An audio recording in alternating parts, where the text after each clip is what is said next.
Do you think that so winning awards, especially on a national scale, helps you promote the industry and your sector? Yeah. And so how do you go about networking? So if there are other women who are in our industry that need to network more and raise their visibility, how would you suggest they go about doing that? Well, I'd recommend that they join industry groups like the ALC or the ITC or the ATA or whatever part of the industry they're in, and start networking that way. So maybe network through their associations and maybe forming groups with other like-minded individuals that are in the industry. Yes, most definitely. So apart from joining industry groups, maybe women should also join other groups to meet other women, not just in their industry but in other industries as well. Oh, absolutely, especially if you're in business or CEO or a position of oversight. It doesn't matter what business you're in, you always come across the similar situations or problems, and by networking then you can use other people's ways of solving those problems or picking their brains to problem solution.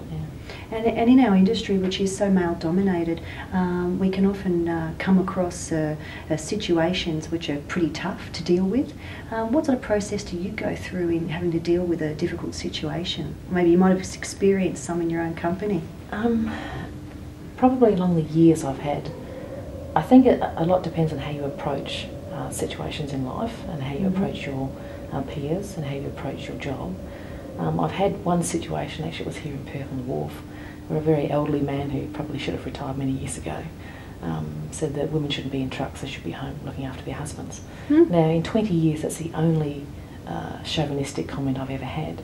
So I sort of think that how you treat people and how you approach people in this industry is how you're accepted and treated yourself too. But I have a few probably mentors that I use. There aren't any other women. They would all be men in the transport industry, and we'll have a bit of a boo-hoo. Or family's been fantastic. We have regular family gatherings that we toss things around the table and solve the world's problems. In finding your mentors, how did you go about finding them, and what sort of qualities, looking back, did they have that's been important to you? I think it's as you go along your way in life and as you build your little business or experience more things in life, those qualities tend to change too. A few people that I've come across early in life now, I think, oh God, the things they told me, goodness me. But now, successful people who have good management skills for their drivers and their teams of workers, and our industry nationally really is a small industry. Yes. And word travels faster by Channel 40 in any truck. You can go from here to the other side of Australia within 2 days, if that. So just listening to the word on the radio, and that you can pick people who look after their teams and their drivers. And they're the sort of people you form relationships with? Yeah, and then try and contact them for a coffee, yeah. So Heather, what advice would you give to women who are watching this interview who want to have a career in transport logistics? Where would you suggest that they start?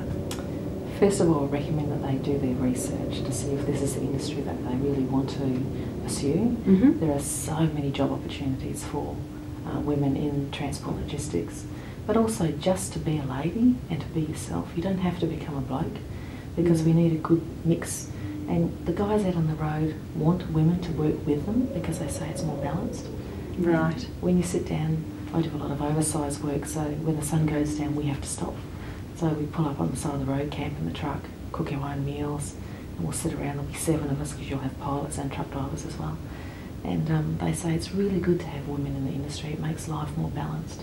So that's the comment from the guys who want to see us work with them, but they still want us to be feminine. So that probably leads to my last question. Has it been hard to stay true to yourself and to stay being a woman in this industry? No, not really. And you will find, because I have a few boundaries that I started off with, and that is I never ever swear, and I don't drink with the guys, and I don't smoke.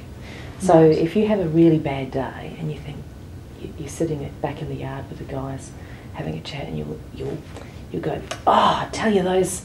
And the boys will pick you up because they expect that standard. They expect that standard because they know that that's how you are, and that's the boss that they enjoy. So it's a bit of, I can't afford to change. I don't want to, but they keep me on my toes too. Well, that's great advice, and thank you so much, Heather, today for this interview. It's really appreciated, and I'm sure all our listeners have found your story really interesting. My pleasure. Thank you very much for inviting me. Pleasure.